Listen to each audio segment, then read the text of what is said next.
Good morning. It is Monday, the 9th of May, 2022. And I wanted to make a video to talk to you about Klaus Schwab and the World Economic Forum. Klaus Schwab is the executive chairman of the World Economic Forum, and it was founded in 1971. Now, Klaus has told us that we will own nothing by 2030. And we'll be happy about it. I wanted to know how you felt about that. Put some comments down below, maybe, about what you think about Klaus Schwab and the World Economic Forum.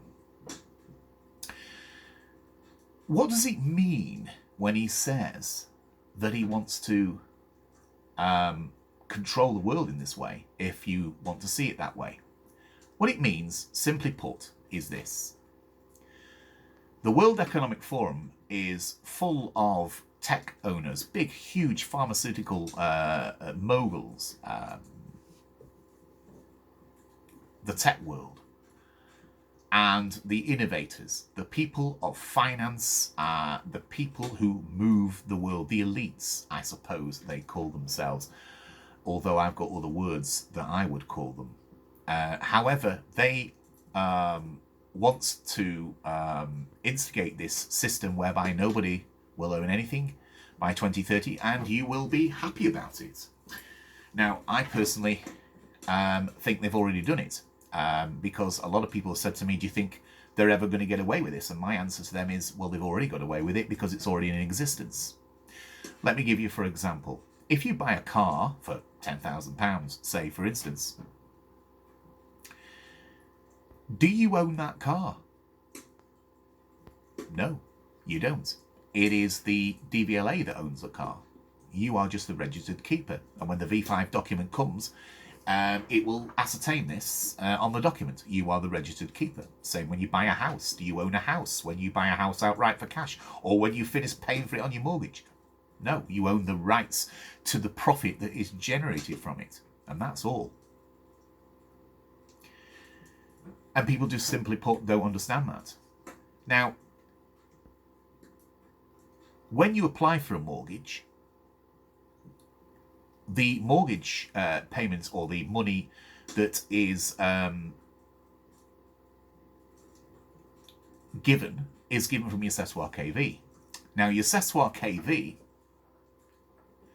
is a pot, unbeknownst to you, that's created when you are born. From your birth certificate. Your birth certificate is a bond.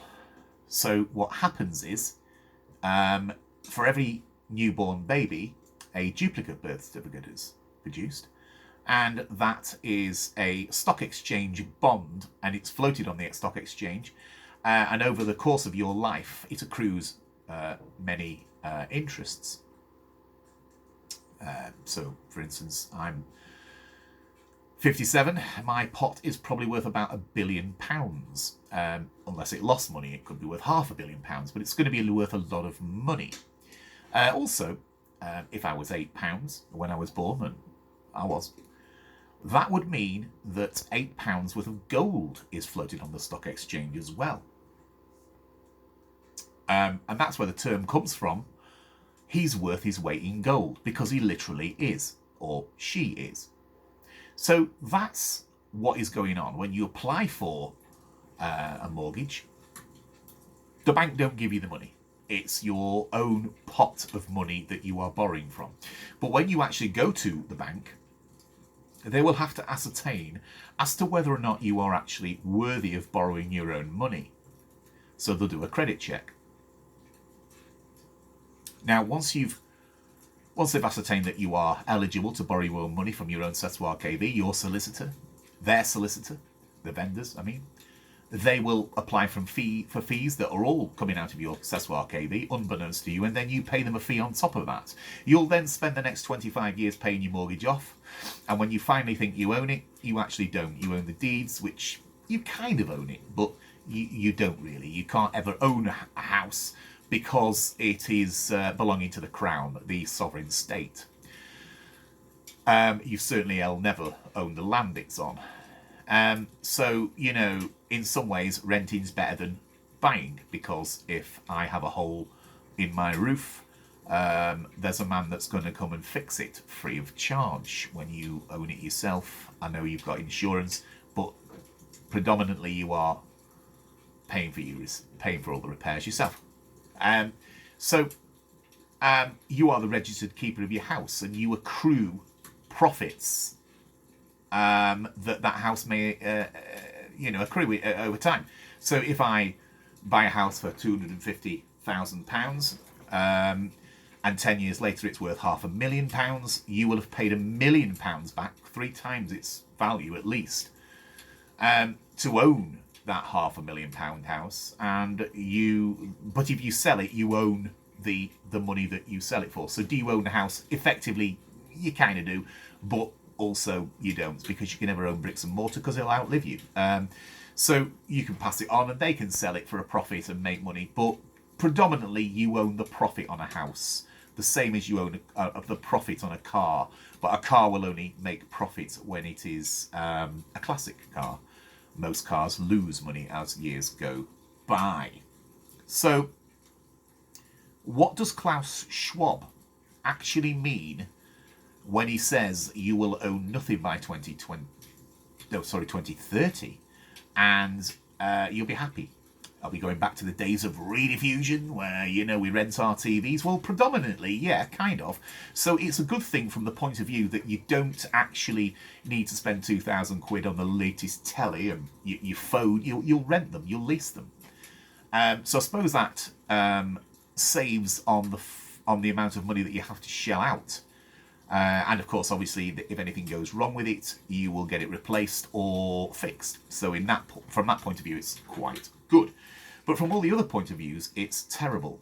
It means there is no more £10 notes going in birthday cards, or the Tooth Fairy, or money earned on the side, eBay, car boot sales, anything really, anything that involves cash.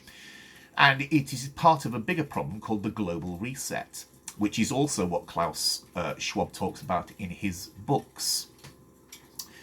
2 of the books that he has written are the Fourth Industrial Revolution and COVID-19, The Great Reset. Now, in these books, he talks a lot about his dealings with the tech billionaires, and he wants people to be able to lease their life and carry on living in an invisible prison cell that they have no knowledge of and no inclination with which to leave. And that makes me very sad whenever we talk about this, because it's part of a bigger picture. The global reset, in my opinion, is a new word for New World Order. And the global reset, let's call it the global reset, let's not call it New World Order anymore, even though they are the same thing. What do they want? They want a centralized digital banking currency, which is going to be called CBDCs. I'll do that on another video. Central bank digital currencies, they will be placed on a chip on the fleshy part of your thumb, in between your index finger and your thumb. This chip will have all your details. It will have your medical records, your criminal record, your work history, everything, and your banking details. And when you get paid your benefits or you get paid from your job, it will be paid on your chip, and there will be no such thing as cash anymore. Now, a lot of people think the chip's a good idea. Let me know what you think about the chip. Comments in the section below. I'd be happy to read them. But no, it doesn't stop there, unfortunately. We have a cashless society, which is not a good thing at all. Everything has a digital signature. So I don't know how drug dealers are going to get on. They're really in a lot of trouble. There's a lot of people that are in a lot of trouble, to be quite honest with you. No more money made on the side, money from eBay, car boot sale. It's all gone, because everything has a digital signature, and of course that's what they want. They also want to get surveillance under your skin. And they say that it's for medical conditions and so forth, which I do kind of think is a good idea. Let me know what you think about that. So the health implications are really, really good.